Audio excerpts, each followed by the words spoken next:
Welcome back to the Vitality 50 Plus podcast, where we tackle the health topics that matter most to men navigating their prime years. I'm James, your host, and joining me as always is our resident medical expert, Dr. Jennifer. Today, we're diving into a topic that affects millions of men, but rarely gets the attention it deserves: how diabetes impacts intimate relationships and what we can do about it. Thanks, James. You're absolutely right. This is one of those conversations that happens behind closed doors in my practice, but it really should be discussed more openly. The connection between diabetes and sexual health is significant, especially for men over 50, and there are definitely solutions we can explore together. Now, Dr. Jennifer, before we get started, I know our listeners appreciate your straightforward approach.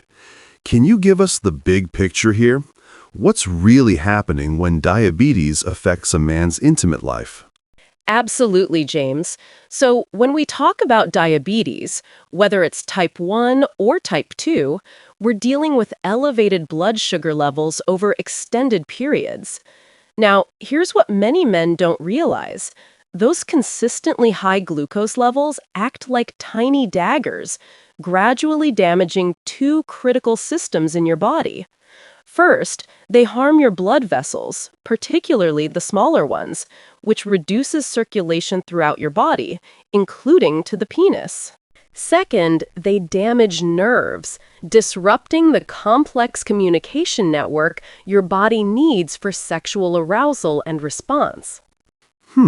That makes sense. It's like having a car with both fuel delivery problems and faulty wiring, right? That's actually a perfect analogy. And here's what's particularly concerning for our listeners. Research shows that men with diabetes are 2 to 3 times more likely to experience erectile dysfunction compared to their peers without diabetes. Even more striking, these symptoms often appear 10 to 15 years earlier than they would otherwise. Wow, that's significant. So we're not just talking about older men here. This could affect guys in their 40s and 50s who might not expect these challenges yet. Exactly right. And James, the statistics are quite sobering. Studies indicate that somewhere between 35 to 75% of men with diabetes will experience some form of erectile dysfunction during their lifetime.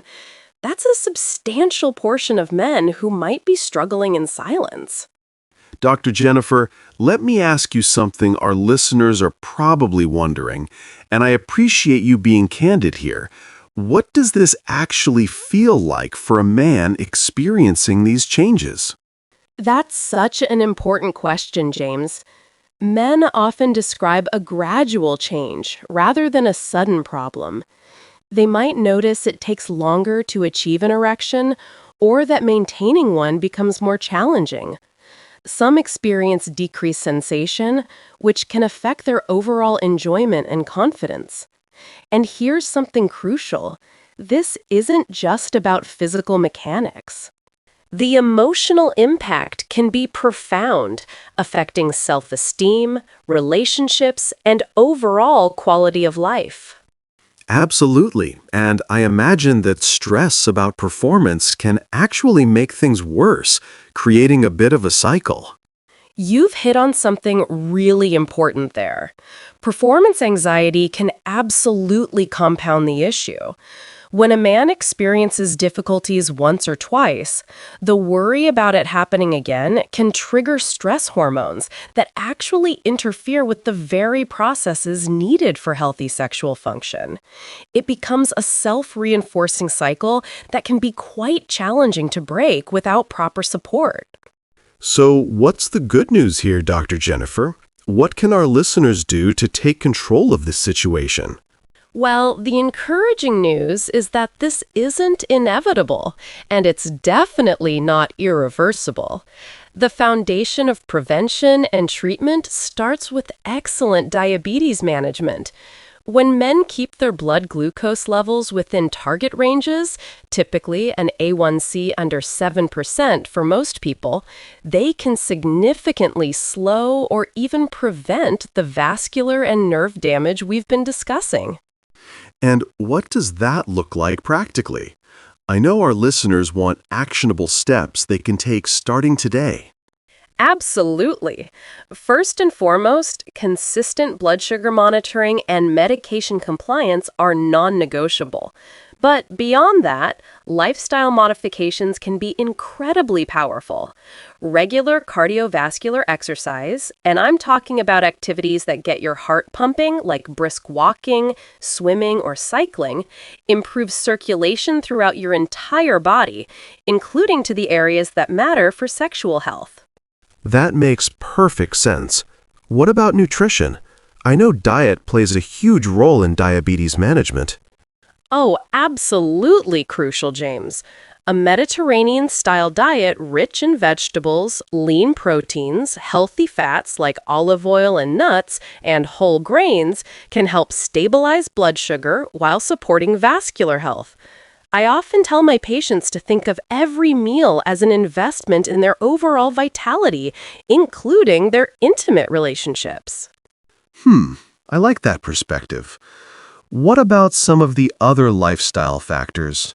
I know you often talk about sleep and stress management. You're touching on two absolutely critical areas. Poor sleep disrupts hormone production, including testosterone, which is already declining naturally as men age.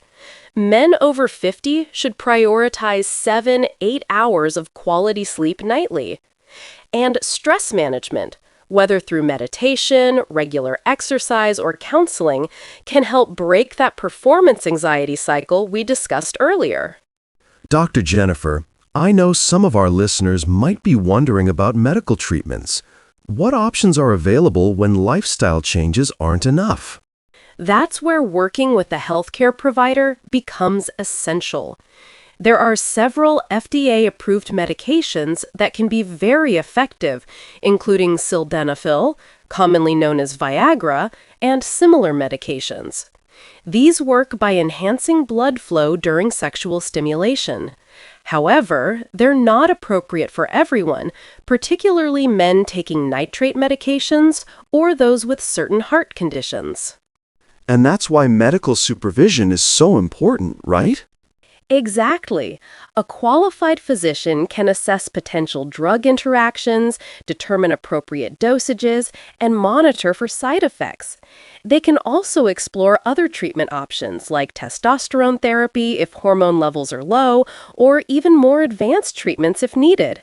The key is having an open, honest conversation with your healthcare provider. Dr. Jennifer, what about some of the supplements and products marketed directly to men? Our listeners probably see ads for these all the time. I'm glad you brought this up, James. This is where men need to be particularly cautious. Many over-the-counter supplements claiming to help with erectile function aren't regulated by the FDA and may contain undisclosed ingredients, including substances similar to prescription medications. Some products have been found to contain PDE5 analogs, compounds similar to Viagra, without proper labeling, which can be dangerous, especially for men with heart conditions. So the message is really to work with legitimate healthcare providers rather than trying to solve this on your own. Absolutely. And James, I want to emphasize something important. Seeking help for these concerns isn't a sign of weakness or failure. It's actually a sign of strength and self-care. Men who address these issues proactively often find that not only does their intimate life improve, but their overall health and energy levels increase as well. That's such an important point. Dr. Jennifer, as we wrap up today's discussion, what would you want our listeners over 50 to remember most? I'd want them to know that sexual health is an integral part of overall health and quality of life. If you're living with diabetes and experiencing changes in your intimate life, you're not alone and you have options. Excellent diabetes management combined with healthy lifestyle choices can make a tremendous difference.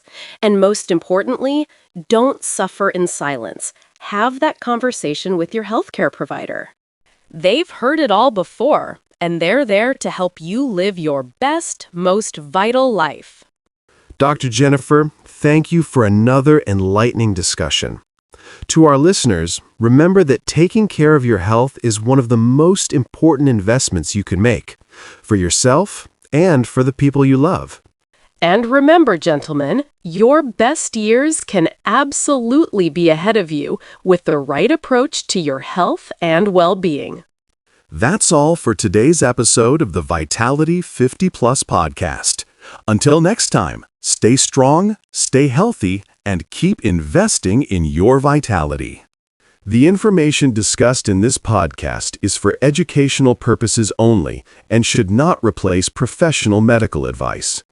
Always consult with your healthcare provider before making changes to your treatment plan or starting new medications.